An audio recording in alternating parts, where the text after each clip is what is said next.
ঢাকা বিশ্ববিদ্যালয়ের প্রশাসনের ইনস্ট্রাকশন অনুযায়ী এবং আপনারা ইতিমধ্যে দেখেছেন যে কিছু বহিরাগত এবং কিছু ছাত্র মান কিছু হয়ে ব্যাপকভাবে তারা এই অঞ্চলে এসেছিল এবং আমাদের উপরে চড়াও হয়েছিল। আপনারা দেখেছেন যে তাদেরকে ডিসপাস করার জন্য আমরা হলের সামনে থেকে আমরা কিছু সাউন্ড গ্রেনেড বা টিয়ার শেলস এগুলোর মাধ্যমে তাদেরকে আমরা ডিসপাস করে দিয়েছি।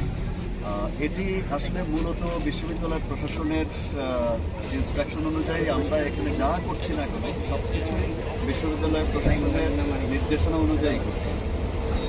বলছি সেটি বিশ্ববিদ্যালয় কর্তৃপক্ষের নির্দেশনা অনুযায়ী কিন্তু আমরা কাজ করি। কিন্তু মেহেদী ভাই, যেসব শিক্ষার্থীরা হল ছেড়ে চলে যাচ্ছে তাদেরকে নিরাপদে পৌঁছে দেওয়া এবং তাদের নিরাপত্তা দায়িত্ব তো পুলিশের।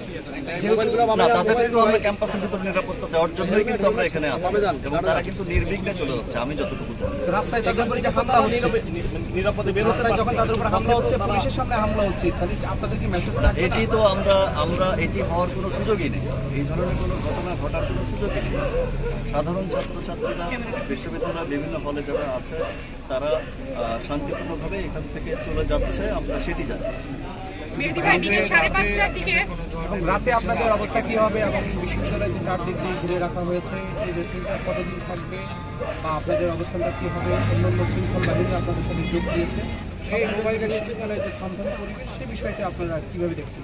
না, এটি আসলে আমরা পরিষ্কারভাবে শুরুতেই বলেছি যে বিশ্ববিদ্যালয় কর্তৃপক্ষ যখন যেখানে যতটুকু সহায়তা চাইবে আমাদের কাছে আমরা সেই সহায়তাটুকুই দিব এবং দিয়ে এসছি।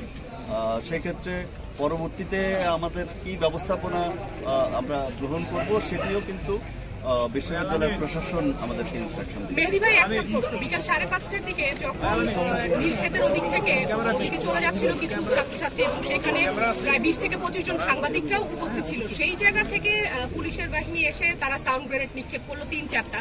আমার কথা যে তারা যারা ডিউটিতে আছে তারা সঠিকভাবে ইনস্ট্রাকশন আসলে তাদেরকে দেওয়া হয়েছে কিনা, কখন দেওয়া হবে এবং বিশ্ববিদ্যালয়ের প্রশাসনের যে চাহিদা সেটি হচ্ছে যেহেতু বিশ্ববিদ্যালয় বন্ধ ঘোষণা করা হয়েছে, 7টার ভিতরে হল ভ্যাকেট করতে বলা হয়েছে, সেজন্য বিশ্ববিদ্যালয়ের এই ক্যাম্পাসে এখন বিশ্ববিদ্যালয় কর্তৃপক্ষ যেটি চাচ্ছে সেটি হচ্ছে বিশ্ববিদ্যালয় ক্যাম্পাসের কোথাও আর জমায়েত হওয়ার কোনো সুযোগ নেই।